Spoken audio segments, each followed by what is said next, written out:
दोस्तों कैसे हैं आप लोग। उम्मीद करता हूं बेहतर होंगे। और अगर आप लोगों को मेरे वीडियो हेल्पफुल लग रहे हैं तो लगातार शेयर करते रहिए, सब्सक्राइब करते रहिए और लाइक करते रहिए और वीडियो के जो भी लाभ हैं वो लेते रहिए। मैं आपको बता दूं टेस्ट सीरीज आ गई है ऑनलाइन इरा इंस्टीट्यूट के ऐप में। ठीक है, स्पर्धा नाम की जो टेस्ट सीरीज चलाई है उसमें मैंने आप लोगों को पीएससी के नवीन ट्रेंड के हिसाब से क्वेश्चन पेपर दिए हैं। ठीक है, आप कभी भी उसको लगा सकते हैं। ऐसा नहीं है कि कोई पेपर हो गया है तो आप दे नहीं पाएंगे, वो बाद में भी आप दे पाएंगे, बिल्कुल पूरी तरह दे पाएंगे। इसे ज्वाइन करने के लिए ऐप की जो लिंक है वो मैंने डिस्क्रिप्शन में दे रखी है। तो आप ऐप को ज्यादा से ज्यादा डाउनलोड करें और उसको ज्यादा से ज्यादा शेयर भी करें और टेस्ट सीरीज का लाभ लें। आइए आगे बढ़ते हैं आज के टॉपिक के साथ। और आज के टॉपिक में हमें कलाम साहब की कुछ लाइनें याद आती हैं। जीवन के इम्तिहान में पर्चा भी खुद बनाना होता है, उत्तर भी खुद ही लिखने होते हैं, यहां तक कि उन्हें जांचना भी खुद ही को होता है। मतलब क्या है, हम जीवन में क्या लक्ष्य बना के रखे हैं, हमें जीवन में कहां पहुंचना है और हम किस प्रकार से उसके लिए एफर्ट दे रहे हैं, ये सारे डायमेंशन को कवर करने के लिए अगर हमने अच्छे से एनालिसिस की है तो आगे बढ़ पाएंगे। ऐसा कलाम साहब का कहना था। और कलाम साहब की जो ये लाइनें हैं हमारे लिए बहुत ज्यादा प्रेरणादायी हैं। आइए इन लाइनों के साथ आगे बढ़ते हैं आज के लेक्चर की तरफ। आज का लेक्चर बहुत ज्यादा इंपॉर्टेंट है। Speakers of legislative assembly of Madhya Pradesh, Madhya Pradesh विधानसभा अध्यक्ष के स्पीकर कौन थे, हमारे मध्य प्रदेश विधानसभा के अध्यक्ष कौन है, ये हमको पढ़ना है। तो इसके पहले मैं आपको बता दूं, मुझे लगता है ये प्रश्न सबसे ज्यादा आ सकता है कि किस आर्टिकल में दिया है कि भैया विधानसभा का एक अध्यक्ष होगा। तो वो दिया है आर्टिकल 178 में दिया हुआ है। ये बात आपको ध्यान रखनी है पॉलिटिकल पॉइंट ऑफ व्यू से। ठीक है, जिसे संविधान हम कहते हैं, कॉन्स्टिट्यूशन पॉइंट ऑफ व्यू से। चलिए आइए आगे बढ़ते हैं। सबसे पहला नाम आता है कुंजीलाल दुबे जी का। ठीक है, तो कुंजीलाल दुबे जी का जो नाम आता है वो बहुत ज्यादा इंपॉर्टेंट है। ये हमारे क्या रहे हैं, पहली जो विधानसभा रही है, जो हमारी पहली लेजिस्लेटिव असेंबली रही है, उसके अध्यक्ष रहे हैं। और ये 3 बार हमारे अध्यक्ष निर्वाचित हुए, 56 से 57, 57 से 62 और 62 से 67। और मैं आपको यहाँ पे एक बात और बता दूं कि सबसे ज्यादा समय तक विधानसभा अध्यक्ष रहने वाले व्यक्ति तो वो भी यही है, कुंजीलाल दुबे। मध्य प्रदेश की विधानसभा में सबसे ज्यादा समय तक रहने वाले स्पीकर कौन है, तो वो ध्यान रखिएगा आप, कौन है, कुंजीलाल दुबे जी। ठीक है, और आपको एक बात और बता दूं कि ये पहली बार जब ये निर्वाचित होके आए थे तो निर्विरोध निर्वाचित होके आए थे। ये बात भी आपको ध्यान रखनी है। और अगली बात ये है कि मध्य प्रदेश ओलंपिक एसोसिएशन के प्रेसिडेंट भी रहे। तो आप लोगों को ये तो पता चल गया कि ओलंपिक एसोसिएशन के प्रेसिडेंट कौन रहा, तो कुंजीलाल दुबे। पर आपसे एक क्वेश्चन और पूछा जा सकता है कि वर्तमान में मध्य प्रदेश ओलंपिक जो हमारी एसोसिएशन है उसके अध्यक्ष कौन है। तो मैं आपको बता दूं कि जो हमारी वर्तमान ओलंपिक एसोसिएशन है उसके जो अध्यक्ष हैं वो रमेश मेंदोला जी हैं। अब आपके लिए मैं कमेंट बॉक्स के लिए एक क्वेश्चन छोड़ता हूं कि बताइए मध्य प्रदेश ओलंपिक एसोसिएशन कब बना। मेरी बात समझ गए।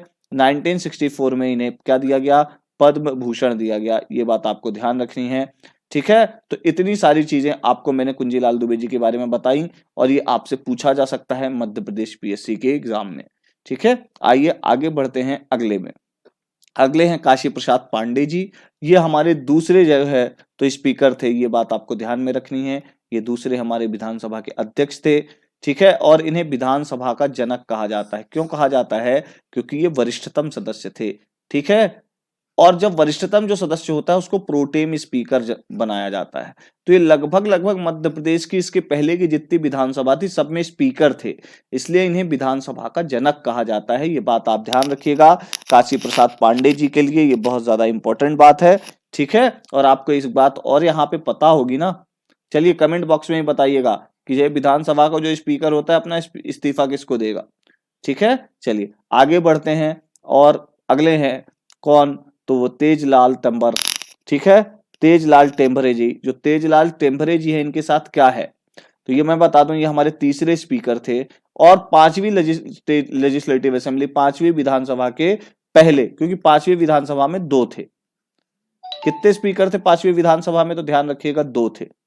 ठीक है, 72 मतलब मार्च से लेके और ये लगभग अगस्त तक रहे हैं। तो इतनी बात ध्यान रखिएगा आप। और मुझे लगता क्या है एकदम सही, सबसे कम समय तक हमारे विधानसभा अध्यक्ष कौन रहे, तो ये ध्यान रखिएगा कि तेजलाल टेम्भरे जी जो थे वो हमारे सबसे कम समय तक के लिए क्या थे, विधानसभा अध्यक्ष थे। मेरी बात समझ गए क्या?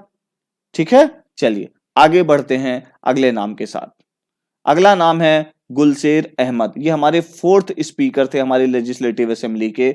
और ध्यान रखिएगा 5वीं में ही 72 से लेके फिर 77 तक कौन रहा? तो गुलशेर अहमद जी रहे 4th।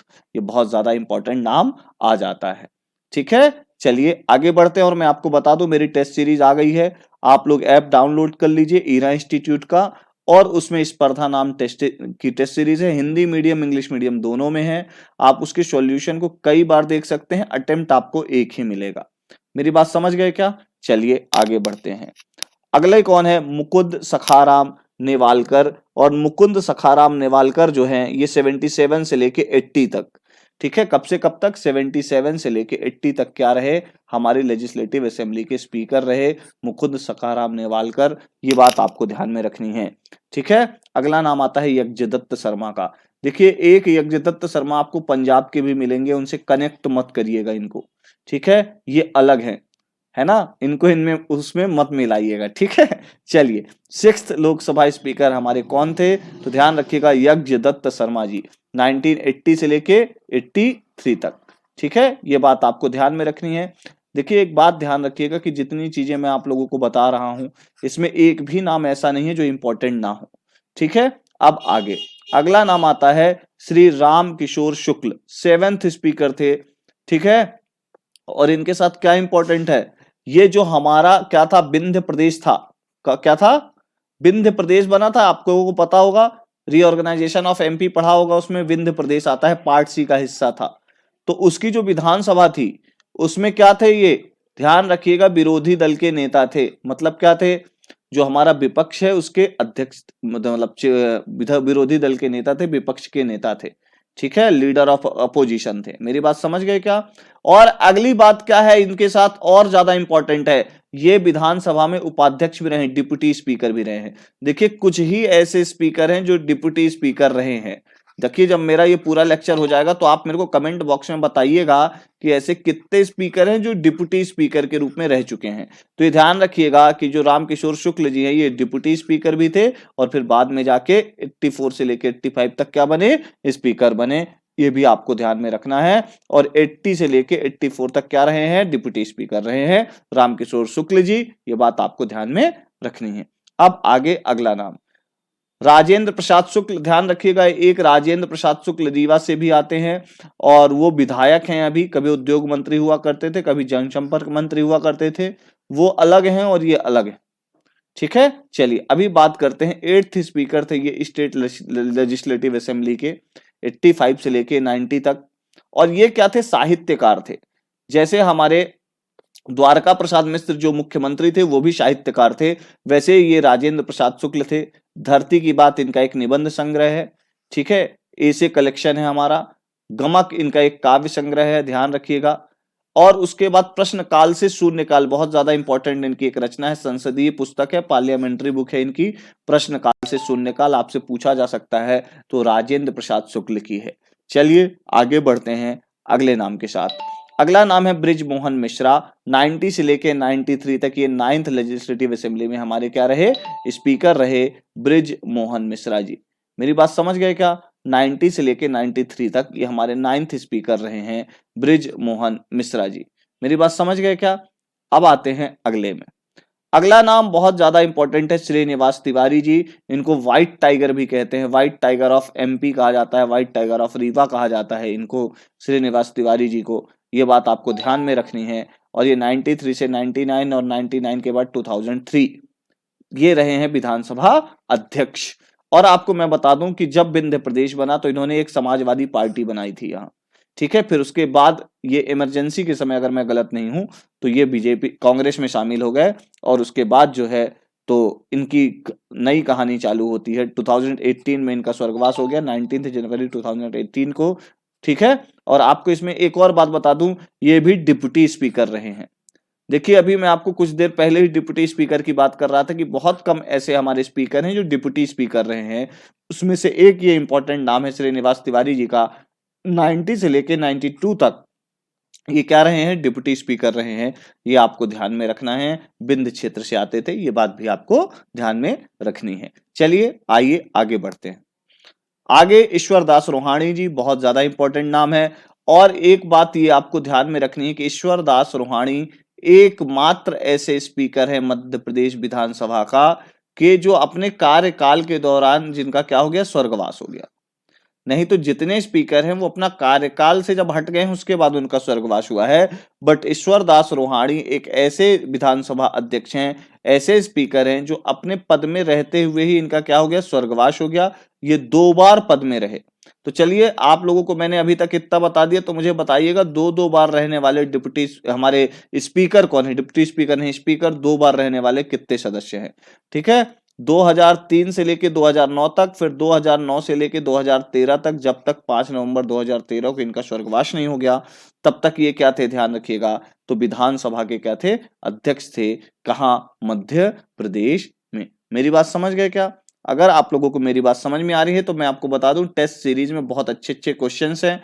आप एक डेमो टेस्ट लगा के देख सकते हैं, हिंदी मीडियम इंग्लिश मीडियम दोनों में अवेलेबल है। तो इरा ऐप डाउनलोड करें और टेस्ट सीरीज का लाभ लें। आइए आगे बढ़ते हैं।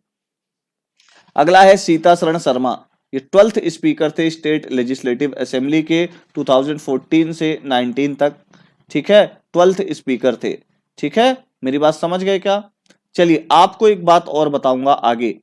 ठीक है, ये 12th स्पीकर कौन थे, सीतासरण शर्मा। ये बात आप ध्यान रखिएगा, 2014 से लेके 2019 तक।